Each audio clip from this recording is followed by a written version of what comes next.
trader, kembali lagi di Didimax Forex Insight bersama saya Dita selaku host kali ini. Nah, trader siap-siap, minggu ini bisa jadi minggu yang penuh kejutan di market. Dari data ISM, laporan tenaga kerja AS sampai keputusan suku bunga Bank of England, semuanya bisa kasih peluang besar buat kita. Tapi di balik semua data ini ada satu faktor kunci yang bakal nentuin kemana harga USD dan emas bergerak. Nah, biar kita nggak salah langkah, aku udah bareng analis handal kita, Miss Nata. Kita bakal bahas semua event penting minggu ini dan gimana strategi terbaik buat menghadapi market. Dan pastinya udah hadir di sini analis andal kita, Miss Nata. Gimana kabarnya? Baik banget Dita ya. Jadi untuk semua salam kenal dan senang banget nih bisa balik lagi untuk ngasih insight ke trader di luar sana. Minggu ini memang banyak data yang menarik dan pastinya bisa jadi peluang trading kalau kita tahu cara menyikapinya. Jadi yuk langsung aja kita bahas. Oke, untuk pertanyaan pertama, kita mulai dari awal minggu. Ada ISM Manufacturing PMI, seberapa penting data ini buat pergerakan USD Miss? Oke, jadi ini udah aku rangkum semua ya untuk insight di minggu ini. Jawab pertanyaan pertama. Ini pertanyaan yang bagus banget. Jadi untuk ISM Manufacturing PMI itu adalah salah satu indikator utama yang sering jadiin acuan untuk mengukur kesehatan sektor manufaktur di Amerika Serikat. Angka di atas 50 itu artinya ekspansi, sedangkan di bawah 50 berarti kontraksi. Nah, kenapa ini penting? Karena sektor manufaktur itu sebagian besar dari ekonomi Amerika Serikat. Kalau ISM Manufacturing PMI lebih tinggi dari ekspektasi, itu bisa jadi sinyal kalau ekonomi masih kuat. Dan biasanya USD bakal menguat karena investor jadi lebih optimis. Tapi kalau turun di bawah ekspektasi atau bahkan jatuh di bawah 50, itu bisa bikin sentimen negatif ke USD karena dianggap tanda awal pelemahan ekonomi. Jadi buat trader yang pegang USD, wajib pantau data ini dan lihat bagaimana reaksi market setelah rilis. Oke, next. Kemudian di hari Selasa ada job openings. Apa dampaknya ke USD Miss? Oke, jadi itu tuh ngasih gambaran seberapa banyak lowongan kerja yang tersedia di Amerika Serikat. Semakin banyak lowongan yang ada berarti pasar tenaga kerja itu masih kuat dan biasanya ini dianggap positif buat ekonomi. Tapi kalau jumlah lowongannya turun drastis, ini bisa jadi sinyal kalau perusahaan mulai mengerem perekrutan. Mungkin karena ekonomi mulai melambat. Nah, kalau misalnya ini terjadi, The Fed bisa mulai berpikir untuk melonggarkan kebijakan moneter dan itu bisa berdampak negatif buat USD. Jadi untuk trader yang trading USD ya, kebanyakan mungkin juga trading di USD ya, harus lihat apakah JOLTS ini sejalan dengan data tenaga kerja lainnya kayak ADP dan NFP. Kalau semuanya kuat, USD bisa makin kokoh. Tapi kalau misalkan mulai ada perbedaan, pasar bisa jadi lebih volatil. Oke, next question. Kamis itu ada keputusan suku bunga dari Bank of England. Apa yang harus diperhatikan trader GBP Miss? Oke, jadi ini salah satu event yang paling penting untuk para trader GBP ya. Bank of England atau kita singkat BOE gak cuma bakal umumkan suku bunga tapi juga kasih pandangan tentang kondisi ekonomi Inggris. Kalau misalkan Bank of England ini mempertahankan suku bunga dan sikap mereka masih hawkish, GBP bisa tetap stabil atau bahkan menguat. Tapi kalau misalkan ada kejutan, misalnya mereka lebih dovish dari perkiraan, itu bisa bikin GBP turun drastis. Selain keputusan suku bunga, yang penting juga adalah Voting MPC atau Monetary Policy Committee.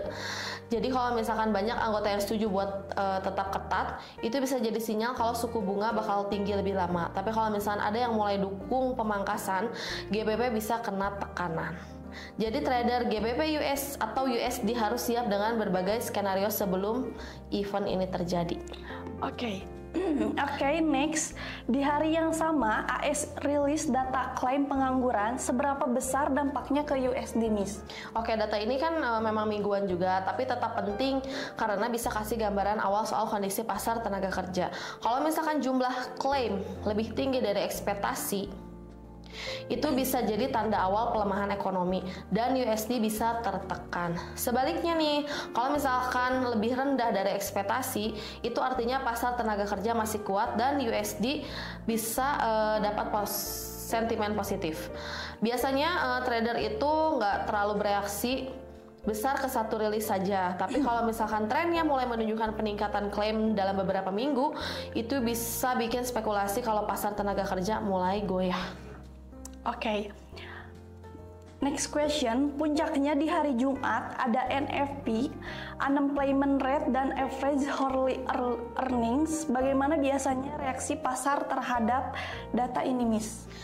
Oke, NFP ini kan the king of market mover ya. Jadi ini data yang paling banyak ditunggu untuk para trader karena nunjukin seberapa banyak pekerjaan baru yang tercipta di sektor non pertanian Amerika Serikat. Kalau misalkan NFP lebih tinggi dari ekspektasi, USD bisa langsung melesat karena berarti ekonomi masih kuat. Tapi kalau misalkan jauh di bawah ekspektasi, bisa bikin USD turun tajam. Nah, tapi trader juga harus lihat nih average hourly earnings dan tingkat pengangguran. Kalau upah naik tinggi, itu bisa memperkuat USD karena menunjukkan tekanan inflasi yang bisa bikin the Fed tetap hawkish. Nah, sebaliknya kalau misalkan pengangguran naik, bisa ada sentimen negatif untuk USD. Oke, next, selain NFP, kan ada juga rilis data tenaga kerja di hari yang sama. Apa pengaruhnya ke CAD, Miss? Oke, Canadian dollar ya. Data tenaga kerja Kanada ini memang penting buat trader USD CAD. Kalau employment change naik dan pengangguran turun, Canadian dollar atau CAD bisa menguat karena berarti ekonomi Kanada masih solid. Tapi kalau misalkan NFP Amerika Serikat lebih kuat dari data tenaga kerja Kanada, biasanya USD atau CAD ini tetap USD chart ya, tetap naik karena dominasi USD lebih besar. Jadi trader harus bandingkan kedua data ini sebelum ambil keputusan trading. Gitu. NFP minggu ini bisa jadi penentu besar buat pergerakan emas. Nah, Miss Neta, kalau kita lihat dari sisi teknikal dan histori pergerakan XAUSD saat NFP, gimana strategi terbaik buat masuk posisi? Oke, betul banget ya. Bunga NFP selalu jadi event high impact yang bisa kasih pergerakan besar ke emas. Di sisi teknikal, kita lihat XAUSD saat ini ada di area retracement Fibonacci. Bisa teman-teman cek ya di grafiknya. Dan dari sisi teknikal kita lihat USD saat ini ada di area retracement Fibonacci dengan level 61.8 dan 76.4 sebagai golden area yang potensial untuk jadi support kuat. Nah, kalau untuk data NFP nanti lebih buruk dari ekspektasi, kita bisa lihat harga mantul dari area ini dan lanjut naik. Nah, trading plan-nya ini yang penting ya, mungkin yang ditunggu-tunggu juga. Ini bisa dibagi jadi dua skenario. Skenario pertama, skenario bullish. Semisal data NFP jelek dan USD melemah.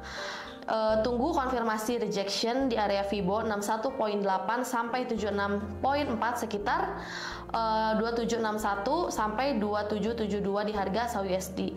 Lalu kita bisa entry buy di area ini dengan target 2800 sampai 2810. Lalu kita bisa pasang stop loss di 2760 untuk jaga resiko. Jadi harus tetap pakai stop lossnya.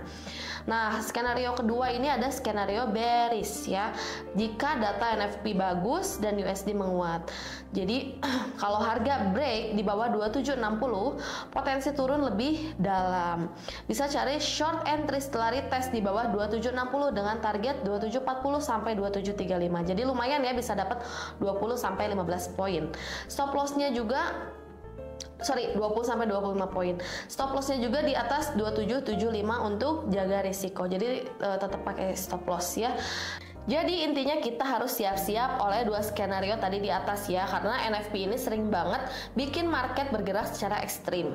Yang paling penting jangan FOMO, fear out missing out. Masuk market sebelum ada konfirmasi pergerakan yang jelas. Gitu deh, Dita. Wah, seru banget diskusi kita kali ini. Dari ISM, NFP, sampai kebijakan BOI, Bank of England, semua bisa kasih peluang trading masing-masing. Pastikan kalian siap dengan strategi masing-masing. Kalau kalian punya pertanyaan atau pendapat, bisa komen di kolom komentar ya. Jangan lupa di like, share, dan subscribe. Sampai jumpa di Didi Max Forex Insight berikutnya. See you. Bye, salam sukses.